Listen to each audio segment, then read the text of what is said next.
Assalamu alaikum wa rahmatullahi wa barakatuh. I hope you can all hear me. Can we get a feedback about the sound? Is the sound okay for everyone? Let's see. Yes, okay, alhamdulillah. Alhamdulillah. الحمد لله الذي جعل ذكره طمأنينة للقلوب وجلاء لها نرين الذنوب ومطردة لوسواس الخناس المكذوب والصلاة والسلام على سيدنا محمد الداعي إلى كل فعل محبوب وأمر مطلوب وعلى آله وأصحابه المقتفين سبيله على خير أسلوب.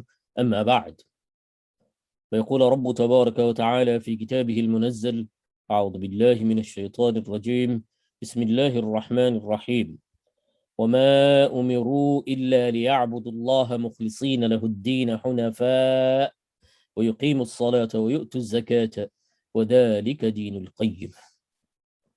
And Allah subhanahu wa ta'ala said that they were not commanded except to worship Allah while being in full sincerity to Him, to the religion, including inclining to truth and to establish prayer and to give zakah. And that is the correct faith, that is the correct religion. من كان يريد الحياة الدنيا وزينتها نوفي إليهم أعمالهم فيها وهم فيها لا يبخسون أولئك الذين ليس لهم في الآخرة إلا النار وحبط ما صنعوا فيها وباطل ما كانوا يعملون. And whosoever desires the life of this world alone and its adornment, we will repay them for their deeds in it, and then they will not be deprived of anything of it. Those are the ones for whom there is nothing in the hereafter but fire. And lost is what they used to do, and worthless is what they did. Brothers and sisters, welcome to our fourth session on lessons of Imam Ghazali, rahmatullah alayhi. And these lessons from his book, Ihya. And in our last session, we returned to the hadith of Jibreel alayhi salam to re-emphasize the need for a balanced approach to our study of Islam, a balance between all four areas of study: the ilm al-Islam, ilm al-Iman, ilm al-Ihsan, and ilm fitan al-Zaman. Balance is necessary between these four subjects to protect oneself from falling into a false sense of confidence, a false sense of security. We should remember that the scholars, and this saying, which is often attributed to Imam Malik, but it's not his saying, it's from a later scholar, that we should من تصوف ولم يتفقه فقد تفسق ومن تفقه ولم يتصوف فقد تزندق. The one who pursues tasawwuf, which is tasawwuf in the broadest sense of the term, that pursue the matters of the heart but ignores fiqh, that he will end up becoming a fasiq, in other words, a detestable sinner. And why is that? Because you will think that you have esoteric knowledge, you have special knowledge, and then you will lose value for the things that you need to do in fiqh, the ibadat and the rules of the sharia. You will ignore it. You will lose value for it. And so he's saying that the saying is to warn us of the danger that if you pursue this kind of spirituality without a study or without someone to guide you in how to be a proper Muslim, then you will end up making. There's a few years ago, I came across someone who went to a conference, at the Sufi conference in America, and he came back and said to me there were 300 people there, and there were only two of us who were Muslims, Muslims in the traditional sense. So you've got to be careful. Is that, yes, we're not saying that one should not work on developing your heart and working to increase your attachment to Allah, but it has to be a balance in a balanced curriculum. وَمَنْ تَفَقَّهَ وَلَمْ يَتَصَوَّفْ فَقَدْ تَزَنَّقَ. And the one who goes deep into the knowledge of fiqh and all the rules and laws and all the details about deen and study like Imam Ghazali did, he was at the pinnacle of his career, but yet he didn't look at this aspect of things. So they say, "Man tasawwaf wa yatasawwaf faqad tazandaqa," that a person like this will end up being hypocritical in the sense that he will say and do things for reasons other than Allah. And that is why it is crucially important that we keep a balanced view in our approach to the study of Deen. And this third subject, the study of Ihsan, of course, is of that curriculum is the one that we are studying in this course. We reflected on Ihsan, the need to be conscious of Allah, to worship Allah as if we see Him. And in answer to the question, how can one know Allah? Do we know Allah? Can we know Allah? I gave you modern examples of indications to the knowledge and a consciousness of Allah that is found in the hearts of all young children. It's an ever-present thing that is there, and it gets suppressed.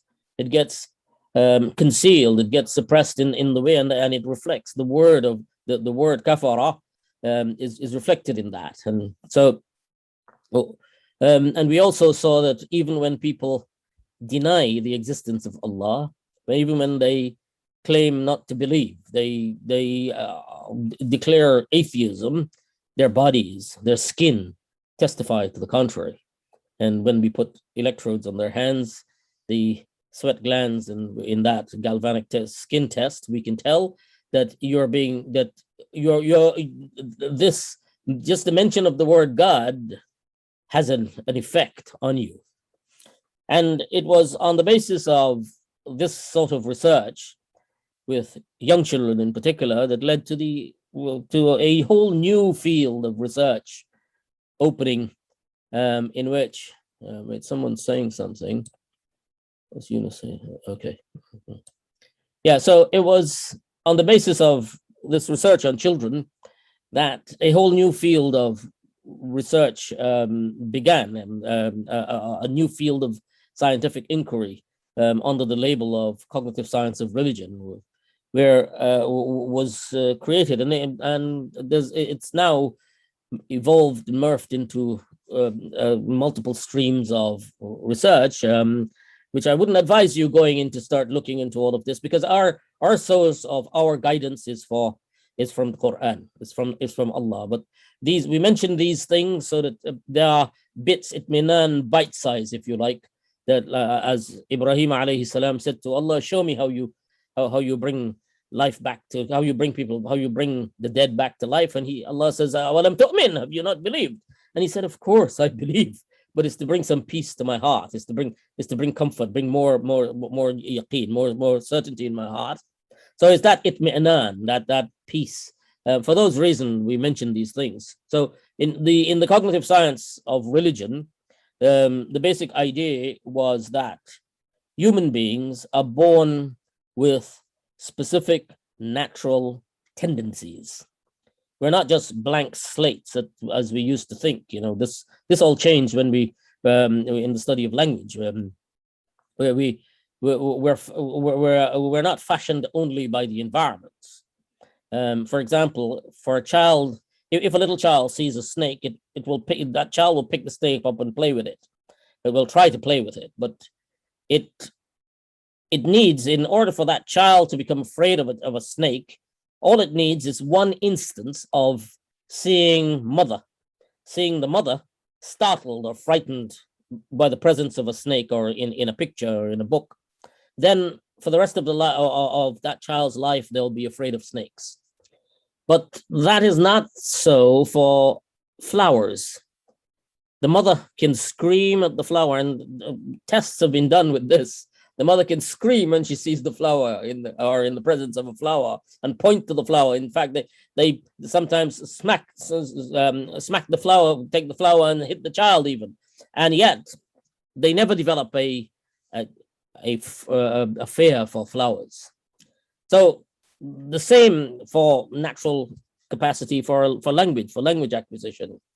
Children learn their first language at an extraordinary rate, fast rate. And in fact, there's a negative correlation between the availability of stimuli, the availability of exposure to the language, and the acquired competence. You would find that the level of competence they have does not match the exposure to the language. And so the logic here is that just as we have certain natural propensities for language, we also have a natural tendency to believe in God. We are born with it, as Rasulullah sallallahu alayhi wasallam told us, كل مولود يولد على الفطرة, that every newborn child is born on the fitrah. And by fitrah here, it means that covenant, that event, that memory of being in the presence of Allah, and Allah saying, Alastu bi rabbikum, and we are responding to Allah. That conversation, that is there of a memory of our Creator, of all-powerful, omniscient, omnipotent Creator, is there in the memory deep within our souls and radiating all the way out to our skins, as we saw in the reactions of the atheists. In another hadith, it says, "Ma min mawludin illa yuladu wa huwa ala al-millati," that there is no baby that is born except that he is in the millah, that she is in the millah of believers, believing in Allah, in Islam. So we also looked at Imam Ghazali's insight into some of the mechanisms of this disease that we now hopefully recognize as hubbul jah. Hubbul jah as in seeking position, seeking prestige, and pursuing celebrity and status. And we looked at the prescient nature of his insights by reflecting on the behavior of people on social media in today's world, in explaining these mental mechanisms which are deep, they run deep, they happen, they function deep below our conscious cognitions. We're not often aware of the machinations that is going on, the motivations that are driving us. So he drew our attention to 8 points. The first was, like wealth, prestige is also a pillar through which people seek benefits in the world. It's like a wealth, so you seek position in people's hearts, so you get benefit through it. And similar to the ownership of wealth, it's jah, which is this prestige and majesty, is the ownership of hearts. That's number 2. Number 3, just as money is not useful in themselves, we don't eat money. If you have loads of cash in your house and you're out of food, you couldn't eat the money. But it is. So it's not useful in themselves, but it's what it brings. And so is position in people's heart. Just having position is not enough. It's the ensuing benefits that are attached to it. Hearts are inclined towards admiration. That's number 4. Hearts are inclined towards admiring perfection. That's you're always things that claim completeness, complete knowledge. A perfect knowledge is complete knowledge. We tend to, that's something that hearts are inclined to. Number 5 was that we tend to subconsciously create schemes to project our perfections. We project perfect knowledge, perfect holidays, perfect pictures, perfect pose. Number 6 was that the ultimate aim of seeking position is to have control over the hearts. Number 7 is that admiration and loyalty in the heart leads to material fruits, to material benefit. Following and mentioning, these are all fruits. Your followers are increased, your mention is increased, your likes are increased. This is the subconscious logic with which the process of jah works. And finally, number 8 was actual perfection is not necessary. Because it's assumptions and imagined or illusory perfection are equally effective for captivating the hearts. All you need is for people to believe that you have perfection, and this is why it is usually constructed. It's and not accurate when we do it. So this is a multi-layered problem. For example, we project perfection with pictures of perfect holidays, perfect moments, perfect dishes, perfect clothes, perfect bodies. We do this with posts on social media, Facebook, Instagram, etc., while knowing the truth. What is the truth? The truth is that your life is not perfect. And those people who are projecting pictures of perfect lives also know that their lives are far from perfect. In fact, that perfect picture is but a moment in their life. It is a fraction of a second of their lives.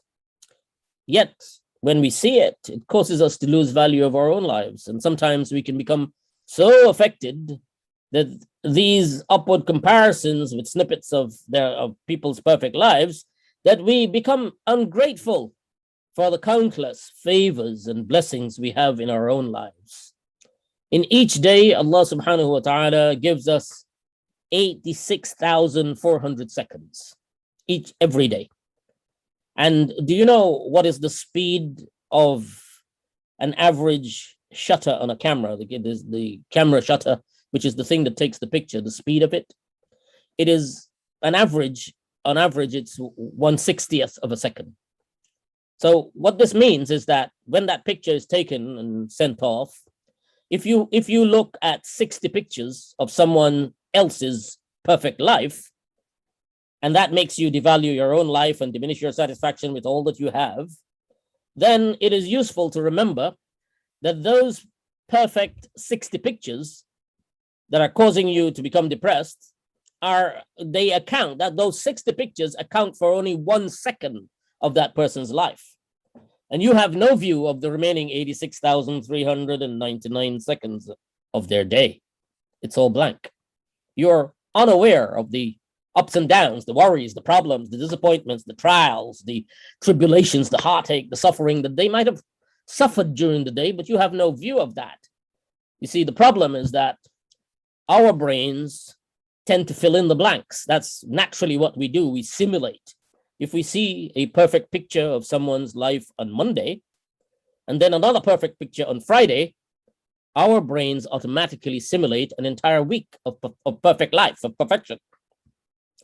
So seeking attention and prestige from others through the gifts you have received from Allah while forgetting Allah is truly unfortunate and dangerous. So these are the layers of how dangerous this thing is. There's another danger, which we will touch on later on, about historic danger, historic catastrophes that the Muslim Ummah has suffered because of hubbul jah, because of station, where people offer positions, offer kursi, the chair of leadership, and and the kinds of treachery that has led to, which we will touch on later if we find time. The Prophet ﷺ warned us about this 1400 years ago. He said in hadith, إِذَا نَظَرَ أَحَدُكُمْ إِلَى مَنْ فُضِّلَ عَلَيْهِ فِي الْمَالِ وَالْخَلْقِ فَلْيَنْظُرْ إِلَى مَنْ هُوَ أَسْفَلَ مِنْهُ. That if you are comparing, if you are indulging in these sorts of comparisons with those who have been given beauty and wealth, which are the two areas where we find a lot of exchange on social media. If you're being given, if this is what you are feeling that you need to do, this sort of comparison, then be sure to compare with فَلْيَنْظُرْ إِلَى مَنْ هُوَ أَسْفَلَ مِنْهُ. Be sure to make comparison with those who are less fortunate than you are. And in another riwayah, this is the riwayah of Bukhari, the same hadith was reported in Muslim with an addition. It says, انظروا إلى من هو أسفل منكم ولا تنظروا إلى من هو فوقكم. That look at those who are below you, who are less fortunate than you, and don't look at those who have more than you, or who are better than you, or who are higher than you. فهو أجدر وأن لا تزدروا نعمة الله عليكم. That it is better for you not to belittle the favors of Allah on you, the favors that Allah has given you. And this is what happens. This is the words of Rasulullah sallallahu alaihi wasallam.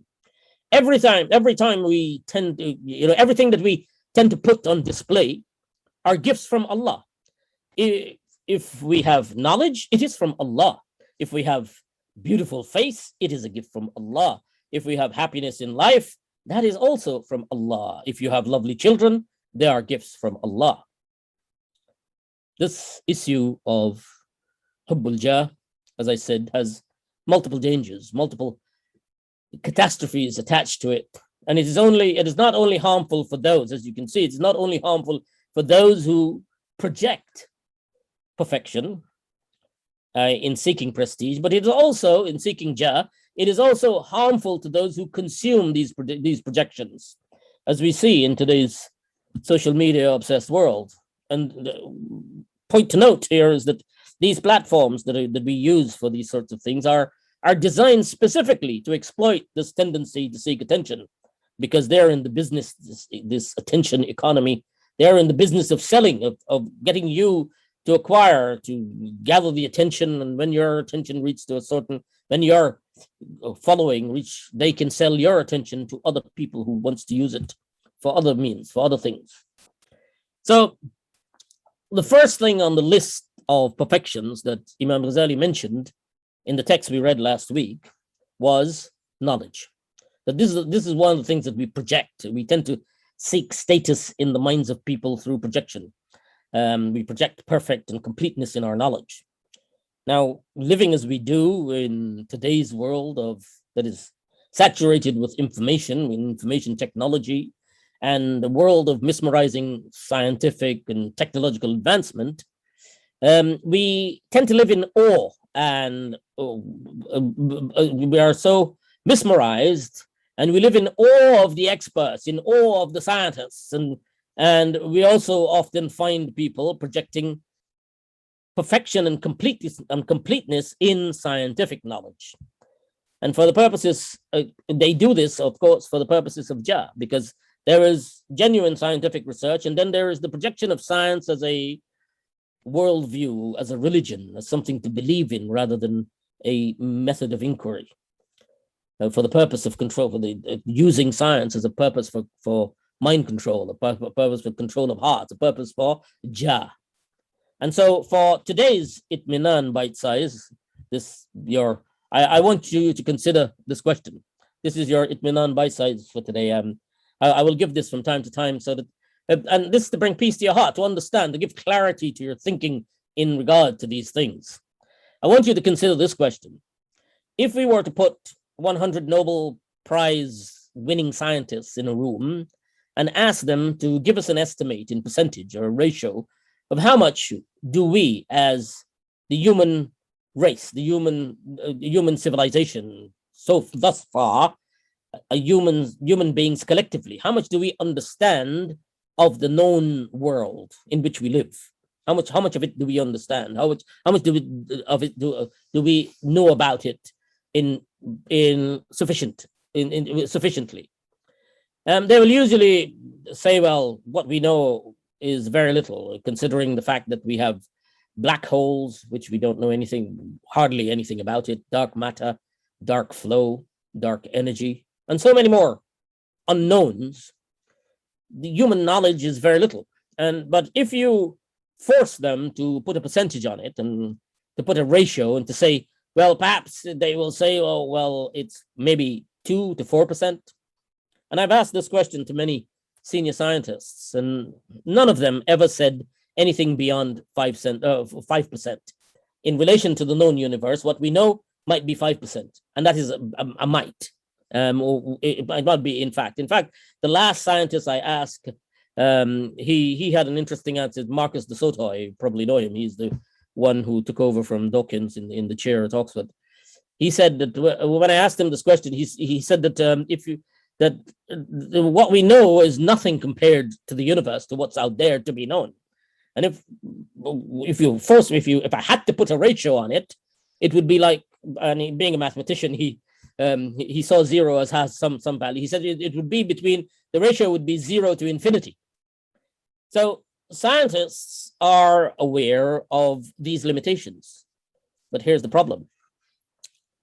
Knowledge of these kinds of limitation does not stop the science correspondents and the popular science writers from making extraordinary, bold claims far beyond the reach of science, especially when it comes to attacking people of faith and projecting scientific findings as completeness of knowledge, as perfection, as perfect knowledge.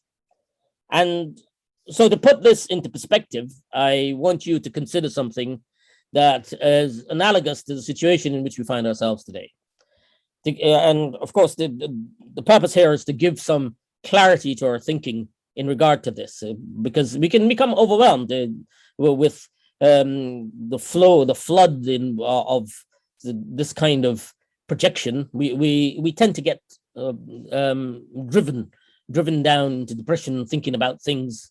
And people come and ask you about, oh, do you believe in X theory and this theory and that theory? As if science is a religion to be believed in rather than a method of studying and inquiry. Now, before I go further, I want to make it clear, this is I want it to be clear in everyone's mind that I'm not trying here to be dismissive of science. I'm myself a trained scientist, and I'm fully aware of the utilitarian value of the scientific method and the tremendous strides it has made in the last 2 centuries. The analogy that I want to give you to ponder here is that imagine if I were to bring a person, a man from an untouched Amazonian tribe in South America, and I brought him to Britain, took him to Silverstone, and teach him to drive a car, and he trains hard and work hard and become an expert driver so he can use the car. He knows how to use the car. He wins many races, but he learns nothing about how the car is propelled and about the origin of the car. He has no concept of car factories. He knows nothing about engines and how they work. But then one day his curiosity drives him to find out what it is. What is it that propels this car? So he notices that whenever he starts the car, something makes a noise under the bonnet. There's screaming going on under there. And not knowing how to open it, he decides to bore a hole on the bonnet to see if he can spot the animal that is propelling the car. But instead of seeing an animal, his eyes lands on the fan belt, something made of rubber and twine. He makes several observations of the fan belt while switching the engine on and off, does this repeatedly, notes the noises in correlation with the switching of the key and the pressing of the pedal, and comes to a conclusion. He draws his conclusion and he says that this car is propelled by that rubber thing that I'm seeing there, which is, of course, about 1% of the engine. Now, someone comes along and says, there is a lot more to the story that you do not know. That fan belt is only a part of the engine. There are pipes, there are pistons, there are fuel, there's combustion, there's so much more that you don't know. You haven't seen, you have only seen about 1% of the engine. But his response is, I can only go on the basis of what I can observe and study. And that's all I can see. Now, up till here, you can forgive him and accept his logic and forgive him for the short-sightedness in what he's doing. But if this person then decides to announce that because he now understands something about the car, he understands, he has an idea about something about the car, and in reality it's only 1%. Suppose he's then, on the basis of that 1-2% of whatever he understood, he decides to declare that because of this knowledge of this 2% that I now have the authority to declare that the car created itself. Would that make sense? That would be quite a leap, would it not? It would be a leap on the basis of 1% of claim of perfection, a claim of complete knowledge about the car and its origin. Now, what would we say of such a person? We would say, perhaps deluded, misguided, confused. But we are making claims. This person, we will say, okay, you're making claims far beyond the limitations of your knowledge. 1 or 2% of familiarity with the engine of the car does not give you the authority to make claims of perfect knowledge about the origin of the car. Now, this is the analogy. This is the analogy of this is analogous to what some scientists and many science correspondents like to do to bamboozle people, to make you feel that what to believe in God and to follow and to want to practice a faith is completely irrational. This is the kind of thing that they do. That they're making claims of perfect knowledge about the origin of life and the origin of the universe based on this 2% of knowledge about the universe, about the known universe. What we know is very little. from this perspective, they're not so different from our Amazonian tribesmen. Of course, we're not allowed to make scientific, we're not allowed to criticize it as a method, but we are allowed to make, when we see this kind of claims for perfection, claims for completeness, then just as we shouldn't be affected by these projections of perfection on social media, this here also is another area of knowledge that we need to be careful and not get affected, so that it weakens our iman, weakens our yaqeen. We are allowed to make scientific guesses, but the problem starts when those guesses are projected as perfect and complete knowledge. This is a source through which people practice hubbul jah, the projection of complete and perfect knowledge with the intention of taking control of minds and hearts. Now let us read the chapter on perfection of knowledge.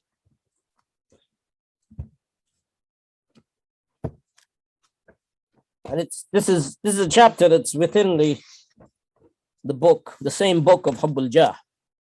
بيان الكمال الحقيقي والكمال الوهمي الذي لا حقيقة له.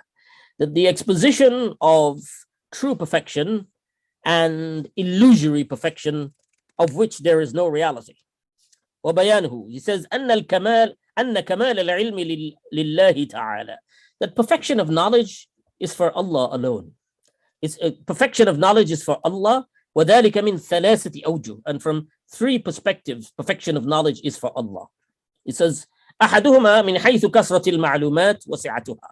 The first is that from the perspective of the abundance and the كثرة المعلومات, the abundance and the extensive nature of the knowledge that Allah has. فإنه محيط بجميع المعلومات, that Allah encompasses all things to be known, everything. There's nothing that is hidden from him.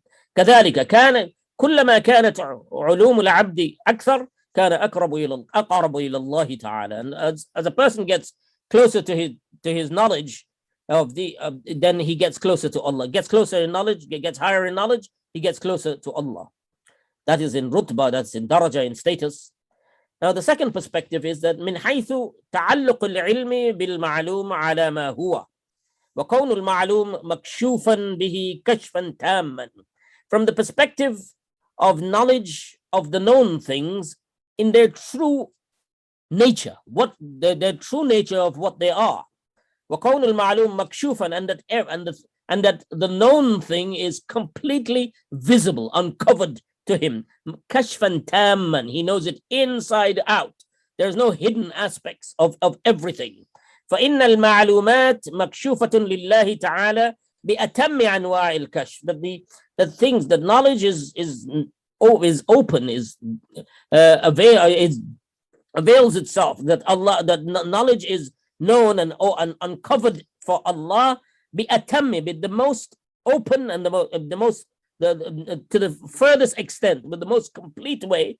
ما هي عليه, what it is. فكذلك مهما كان علم العبد أوضح أو أيقن وأصدق وأوفق للمعلوم في تفاصيل صفات المعلوم كان أقرب إلى الله. So if someone moves in this direction of knowing things, then you will get closer to Allah.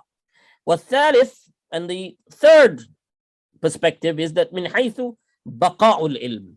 It is from the perspective of knowledge remaining knowledge, the eternal nature of Allah's knowledge. بحيث لا يتغير ولا يزول. That whatever Allah knows will not change with changing of things. Allah will know it through and through and know if it's changed or if it's not. So his knowledge does not change. He gives examples later on, you will see. بحيث لا يتغير ولا يزول, that his knowledge will not be undermined by changes. فإن علم الله تعالى باق ولا يتصور أن يتغير. That Allah's knowledge, and it is unimaginable that Allah's knowledge will come to an end. فإن علم الله بالأشياء غير مستفاد من بالأشياء. That Allah's knowledge does not come from things. When we learn about things, our knowledge is dependent on the thing. But Allah's knowledge is not dependent on things.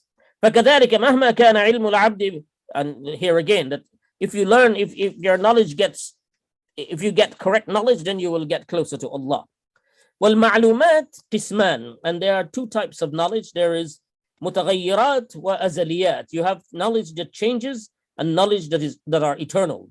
أما المتغيرات فمثاله علم العلم بكون زيد في الدار. So he's giving you an example here. He's saying that, look, as for knowledge that can change, and people, our human knowledge is that ilm, that بكون زيد في الدار, you know, your knowledge is truthful. It is a solid piece of knowledge of some of Zaid is in the house. If you know that Zaid is in the house, then, and Zaid is actually in the house, then that is knowledge. فإنه علم له معلوم, that this is knowledge of something that exists. ولكن يتصور أن يخرج زيد من الدار, but it is possible, you can imagine that Zaid may leave the house. ويبقى اعتقاد كونه في الدار كما كان, and Zaid may leave the house, and the belief that Zaid is in the house may continue. فينقلب جهلا, so that knowledge will then change now to ignorance. فيكون نقصانا لا كمالا, so then in that case it is then a deficiency, not knowledge, not perfection. فكل ما اعتقده اعتقادا موافقا له وتصور أن ينقلب المعتقد فيه عما اعتقده كنت بصدد أن ينقلب كمالك نقصا ويعود علمك جهلا. So he said, everything you know that may change and then render your knowledge, which you are projecting as, which you are holding as perfect knowledge about things, everything has this possibility of changing and rendering your perfect knowledge into ignorance. That ويعود علمك جهلا, that your knowledge will be rendered into ignorance. ويلتحق بهذا المثال جميع متغيرات العالم, and this example is relevant to all the changing aspects of the world. فكعلمك, and he said like, and he's giving example. He said like your knowledge, مثلا, for example, بارتفاع الجبل, with the height of mountains. Now, this is extraordinarily prescient, is that because we only discovered tectonic plates moving and raising mountains, that the change of mountains are not, when you know that the mountain is a certain height, if you know the height of the mountain, the Everest is rising and dropping because of the tectonic plates moving. Now, that is something that we didn't know until recently, but Imam Ghazali is saying كعلمك مثلا بارتفاع الجبل ومساحة الأرض, that your knowledge of the height of mountains and the surface area of the earth, that changes.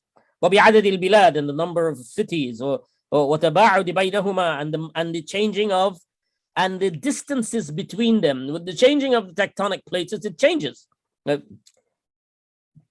وسائر ما يذكر في المسالك والممالك وكذلك العلم باللغات التي هي اصطلاحات تتغير بغير الإعصاء, and also your knowledge of language and terminology that changes from time to time among people.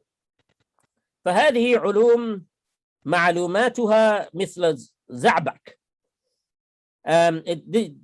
This knowledge is the information that you have for these, that we have as human beings. It's like mercury. It's always in flux. تغير من حال إلى حال. It changes from one state to another. فليس فيها كمال إلا في الحال. It has no perfection except at the time when it corresponds to what's happening. ولا يبقى كمالا في القلب. But it doesn't leave. It doesn't remain perfection in the test of the change, when things change. You know, even the big constants that we have in our world today, even that is subject to change, and we take them for granted. You know, the big, like the big G and the speed of light. The speed of light is seen as the most highly recognized constant. That is the speed limit of the universe. We get that, but then this people don't usually talk about this. But there was this Cambridge scholar who went looking through the records of all of the records of of the speed of light in the physics books. And when he went through history, he noticed the publications that between 1928 and 1948, the speed of light had dropped. So he went to ask the head of metrology in Teddington, the National Physics Laboratory there, about why is this? Why it seems like the records that show that the speed of light had dropped something like 20 kilometers between 1928 and 1948. And he said, yes, this had happened. It was because people when we take measurements, they fluctuate. And so they sort of agree on a number. And because they're working in different areas, we sort of put it together. So he said to him, oh, so you mean they fudge it? And he said, no, we don't like to use the word fudge. We call it intellectual phase locking. And then eventually he said, well, couldn't that be happening now about the speed of light? And he said to him that, look, no, that cannot happen anymore because we solved the problem in 1972. What did you do? He said, oh, we fixed it. We have decided now that this will be it. So if there's any fluctuation, then we're not interested. We fixed it in 1972. So this is just one example. There are loads of examples that human knowledge, yes, though we take it for granted and it works for experiments and the things that we do, but when it comes to the perfection and completeness of knowledge, that is with Allah alone. Now, if you remember the metaphor in the first lesson I gave, when Imam Ghazali quoted that hadith that Rasulullah from Rasulullah, he didn't say it was Rasulullah, but it is a hadith that regarding showing off, and that when you include other people, it is the mechanisms within you that generates this sort of behavior is so subtle that it's like a crawling ant on a black stone in a pitch dark night. Now, with what we have covered so far, we are halfway through the course of this term, not the course. The course, I don't know how long it will last, but we're halfway through this term. This is our fourth lesson. So I'm hoping that by now you're beginning to shine light into the darkness, into the dark night. The light on you're beginning to see the stone, but because you can see that there's a problem here. Or perhaps you wouldn't be able to see the ant yet. There's much more for us to cover. To see the ant, we have to learn about a few other things. We have to learn about khumud, which is obscurity. You have to learn about Riyad. We have to learn about what intention is and all the other stuff that is attached to it. But at this stage, I want to deal with a worry that usually surfaces in the mind of students at this juncture in the course. And that is, what about my CV? Am I indulging in hubbul jah when I prepare my CV?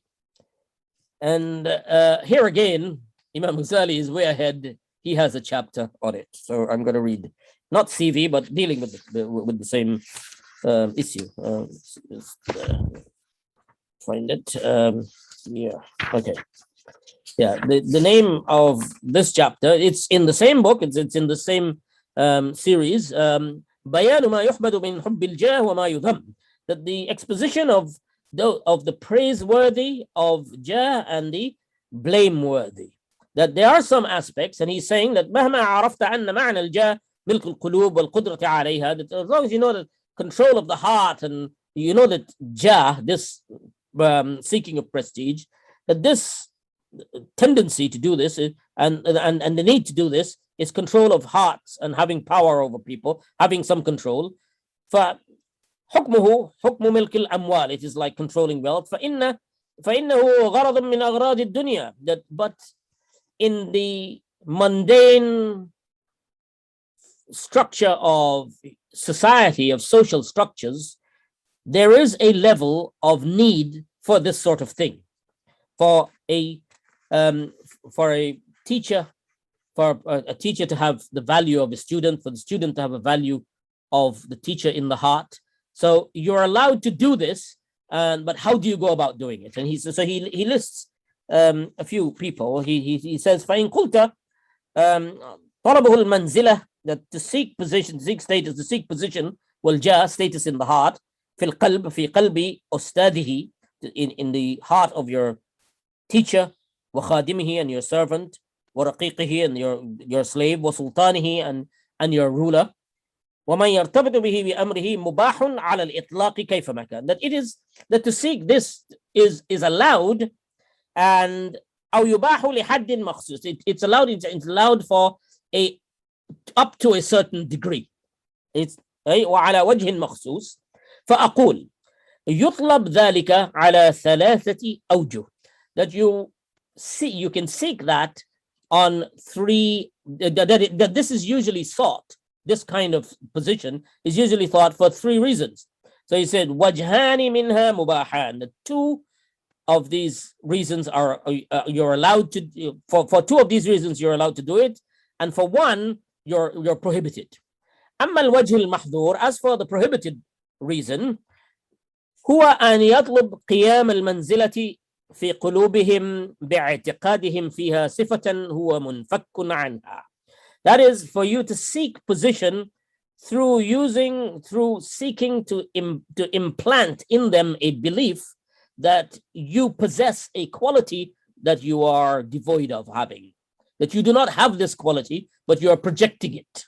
So, مثل العلم, you're projecting knowledge of the kind that you do not have, or wara or nasab, you're projecting piety that you do not have, or you're projecting the lineage. فيظهر لهم, so he uses لهم أنه علوي أو عالم أو ورع ولا يكون ذلك. So a person then pretends to be alawi, to be of the descendant of Sayyidina Ali radiallahu anhu. In other words, a Sayyid of Hassan and Hussein radiallahu anhu. Or that you are an alim, that you are a scholar, or you are a wara, you are a very pious person. ولا يكون, and you are not this. فهذا حرام. This is not allowed. It is haram. لأنه كذب. It is lie, وتلبيس, and deception.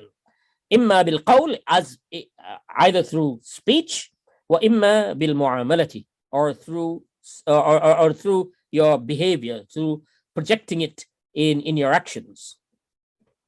وأما حد المباحين, as for the two, أحد المباحين, as for one of the permitted reasons, فهو أن يطلب المنزلة بصفة هو متصف بها. That you seek a position for which you are, for a quality that is in you. You're saying, look, I have this, and for the purposes of your day-to-day life, not for gratification of your heart, but for your day-to-day functioning of life, functioning of the mundane life in this world.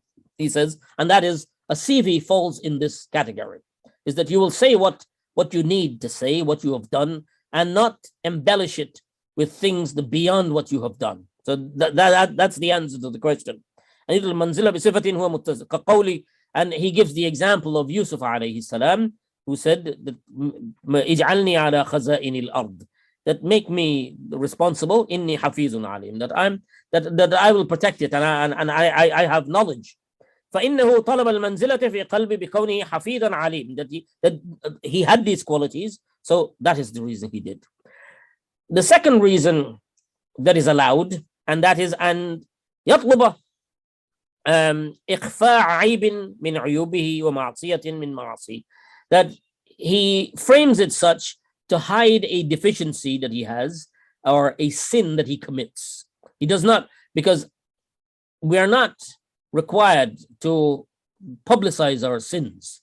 And if a person is committing a sin, then لا يعلم فلا يزول منزلته أمامه. If you teacher, you go and tell your teacher that you are committing X and Y. If you're in a tarbiyah relationship, then it's a different thing.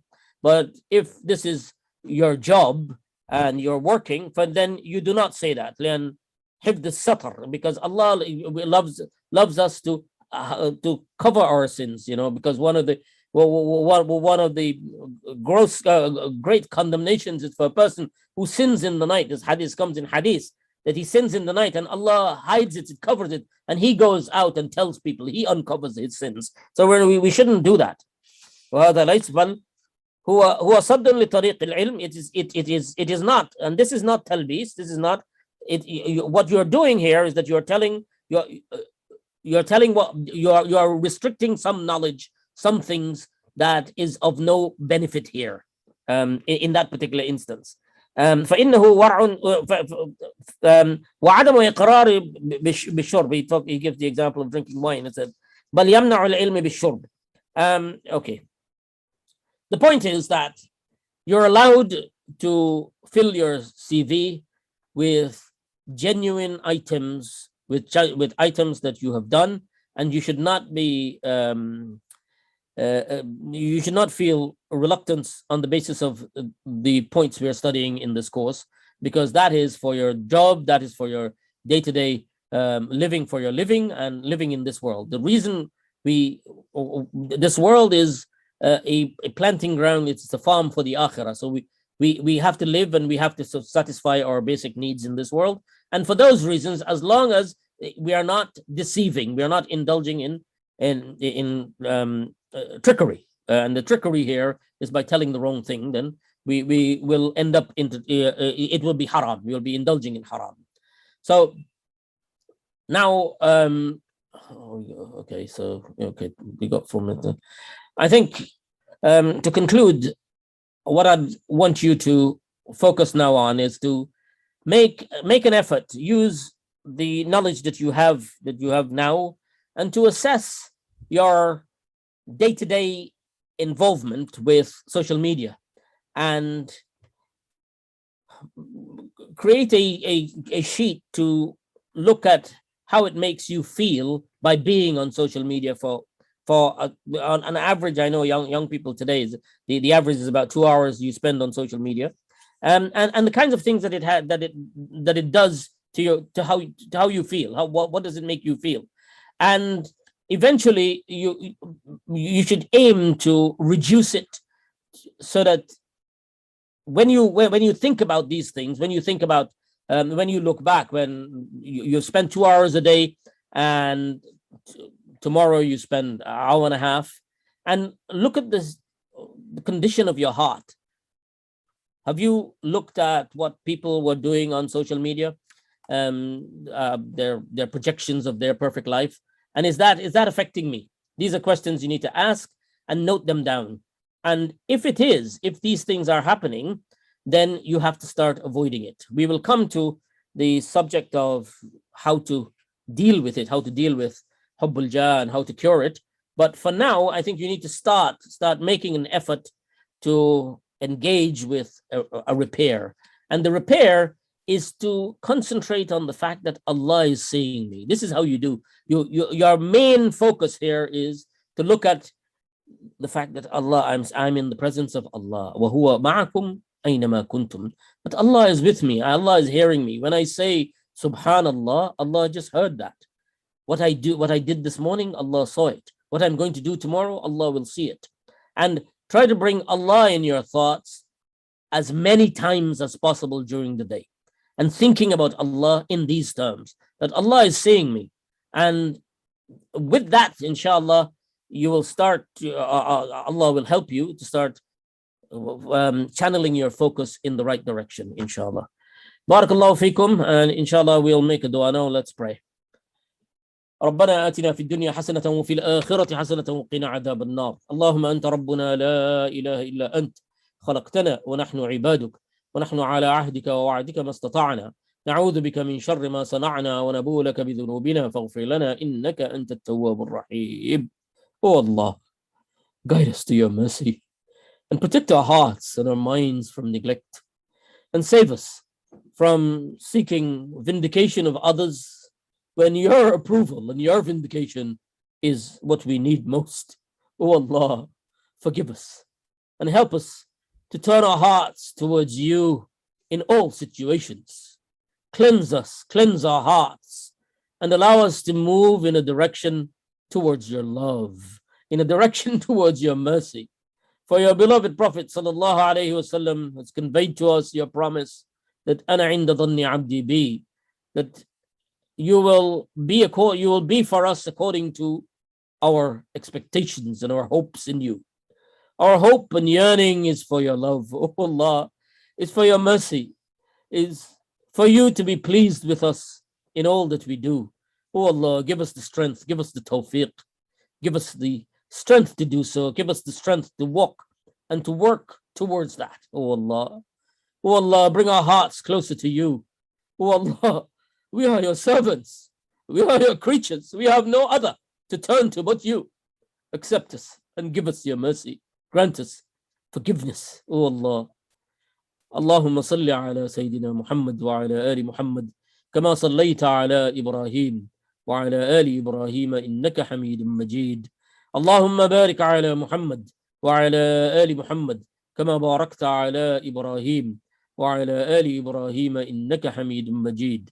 اللهم اغفر للمؤمنين والمؤمنات والمسلمين والمسلمات وألف بين قلوبهم وأصلح ذات بينهم وانصرهم على عدوك وعدوهم.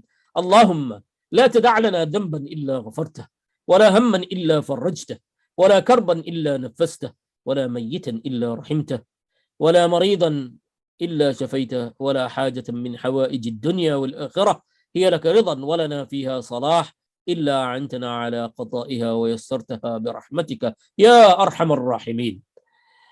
ربنا ظلمنا أنفسنا وإن لم تغفر لنا وترحمنا لنكونن من الخاسرين. ربنا تقبل منا إنك أنت السميع العليم وتب علينا إنك أنت التواب الرحيم. سبحان ربك رب العزة عما يصفون وسلام على المرسلين والحمد لله رب العالمين وصل اللهم على رسوله النبي الكريم وسلم تسليما كثيرا وآله وعلى آله وصحبه أجمعين برحمتك يا أرحم الراحمين. صلى الله عليه وسلم.